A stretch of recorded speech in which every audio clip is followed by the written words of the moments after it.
Live from Fargo and serving you on TV, online, and on the go. This is Valley News Live at noon.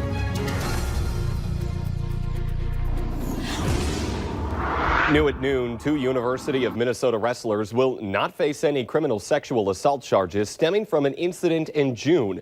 And the county attorney says intoxication and the victim's ability to give consent played a large role in that case. Hi, everyone, and thank you for joining us. I'm Jordan Schreier. The investigation stems from an incident where a woman accused Gopher wrestlers Gable Stevenson and Dylan Martinez of criminal sexual conduct. Both of the men were arrested and then released from jail while the investigation continued. After review by authorities that was announced today at this press conference, it was decided there wasn't enough evidence to move forward. We strongly believe in not re-victimizing the victim, so there's little detail I can provide. We appreciate her bravery in reporting this incident to the police. The police department and this office were able to help her obtain the resources to deal with the trauma from that evening. At this time, the 2 wrestlers are still suspended from the Minnesota wrestling team. The Hennepin County attorney urges the government to reconsider its laws regarding intoxication and criminal sexual conduct. Many people are wondering what happened before a train smashed into a valley, sending multiple children to the hospital. There was a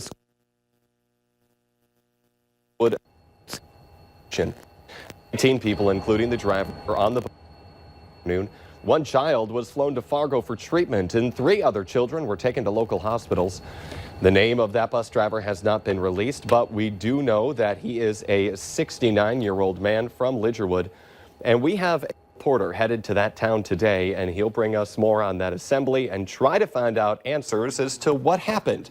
We'll have that tonight on Valley News Live. Taking that live look outside right now, it's another gray day. I feel like we've been having quite a few of them, but it doesn't feel too bad out there. Lisa Green is in right now with a check of that Friday forecast. That is the trade-off, a little bit better temperatures, but we are dealing with some not only cloud cover, but some fog as well. And I just want to point out some sky cams from around the region in Fargo. We're looking at the tri-level view here. That's where we're just seeing some low clouds, some gray skies. Devil's Lake, the Prairie Rest area, showing that fog in the distance.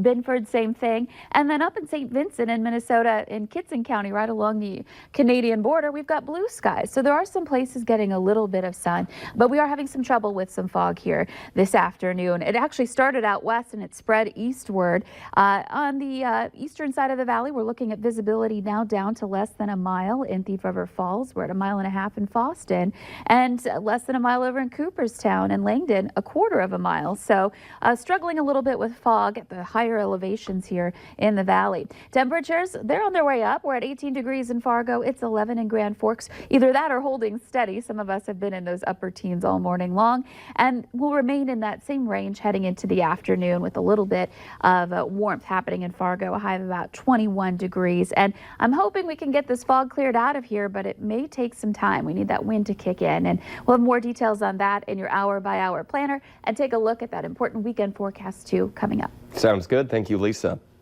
This disturbing video right here out of the Twin Cities has many reconsidering how they carry their purses outside of stores. Now take a look.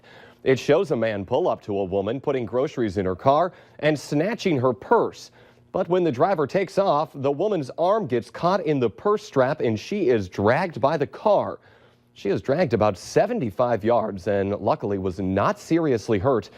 St. Paul police say more than 20 purse snatchings have been reported around town. Authorities are starting the extradition process to bring the woman dubbed the Killer Grandma back to Minnesota to face murder charges there. Lois Reese was sentenced in Florida this week to life in prison for killing a woman in order to steal her identity.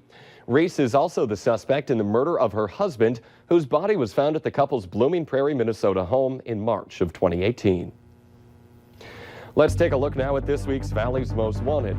Police say 37-year-old Elvira Grant is wanted for failure to appear on a drug possession charge.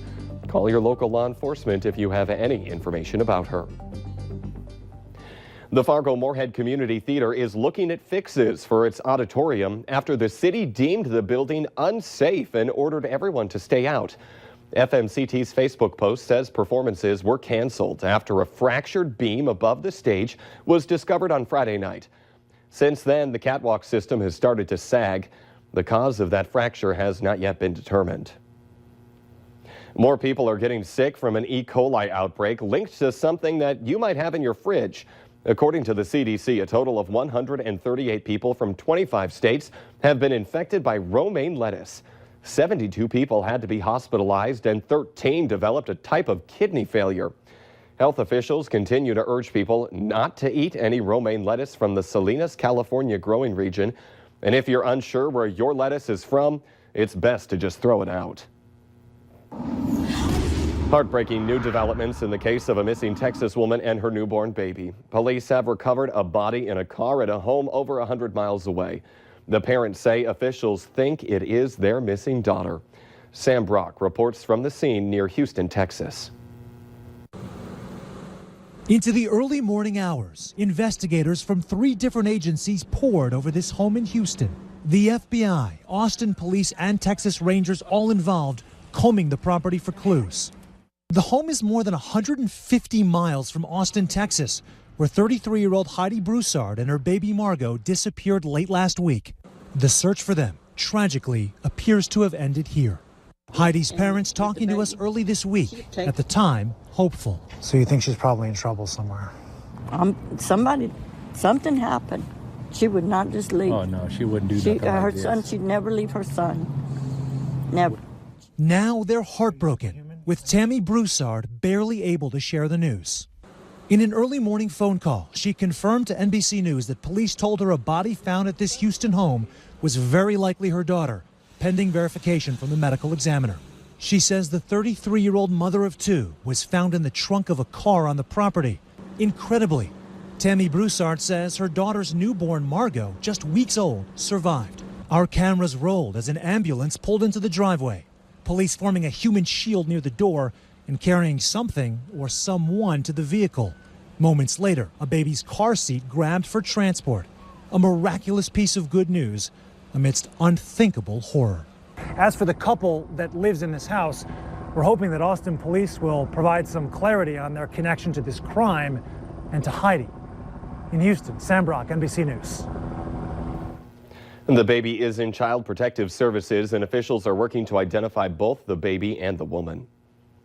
In our consumer alert this afternoon, a massive recall is underway on Ford cars.